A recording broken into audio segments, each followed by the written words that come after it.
22 ஆண்டுகளுக்கு முன்பாக இந்த ஜவஹர்லால் நேரு ஸ்டேடியத்தை கட்டுவதற்காக நாங்கள் 3 மாதத்திலே மாற்று குடியிருப்பு தருவோம் என்று வலுக்கட்டாயமாக அட்டவணை சாதி சார்ந்த குடும்பங்களை மனிதர்கள் வாழ தகுதியற்ற கண்ணப்பத்தில் இருக்க ஒரு கட்டடத்தில் அடைத்தார்கள்.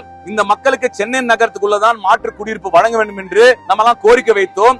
கடந்த மழை வெள்ளத்தின் போது இந்த பகுதியை பார்வையிட்ட தமிழ்நாடு முதலமைச்சர் அவர்கள் சென்னை நகரத்துக்குள்ள வீடுகளை ஒதுக்கீடு செய்வதற்கு நடவடிக்கை எடுப்பதாக உறுதியளித்தார். தமிழ்நாடு முதலமைச்சர் வாக்குறுதி அளித்தபடி சென்னை நகரத்துக்குள்ளேயே மூலக்கோத்தலம் ராமதாஸ் நகர்ல மாற்று குடியிருப்பு வழங்கப்பட்டது. அந்த மகிழ்ச்சியை கொண்டாடலாம் நினைக்கும் போது பாத்தீங்கன்னா கார்பரேஷன் என்ன சொல்லிட்டாங்கன்னா, புது வீட்டுக்குள்ள போனா ஒவ்வொருத்தரும் 4 லட்சம் ரூபாய் பணம் கட்டணும்னு சொல்லிட்டு ஒரு புதிய விதியை சொன்னாங்க.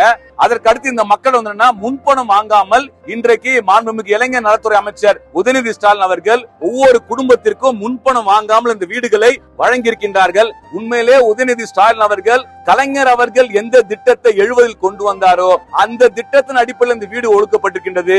இதுதான் தமிழ்நாடு முழுக்க பரவலாக்கப்பட வேண்டிய ஒரு திட்டம். உண்மையிலே கலைஞர் இருந்தால் இன்னைக்கு சந்தோஷப்பட்டிருப்பார். கலைஞர் மகிழ்ச்சி அடையக்கூடிய வகையில உதயநிதி ஸ்டாலின் அவர்கள் வீட்டு அரசாணை வழங்கியிருக்கின்றார்கள். திராவிட முன்னேற்ற கழகத்தை பொறுத்தவரை சொல்வதை செய்கின்ற இயக்கம், செய்வதை மட்டுமே சொல்கின்ற தலைவர் நம்முடைய முதலமைச்சர் அவர்கள். 2021 தேர்தல் பொழுது கண்ணப்பர் திடலில் உள்ள வீடற்றோர் விடுதி உள்ளிட்ட இடங்களில் வசித்த உங்களுக்கு வீடு வழங்கப்படும் அப்படின்னு நம்முடைய கழக தலைவர் அவர்கள் உங்களிடத்துல வாக்குறுதி கொடுத்திருந்தாங்க. அதாவது அடுத்த மழை வரத்துக்குள்ள உங்களுக்கு வீடு வழங்கப்படும் அப்படின்ற வாக்குறுதியை கொடுத்தாங்க. சொன்னபடியே இன்றைக்கு உங்களுக்கு வீடுகளை நம்முடைய முதலமைச்சர் அவர்கள் ஒதுக்கீடு செஞ்சு கொடுத்திருக்கிறாங்க.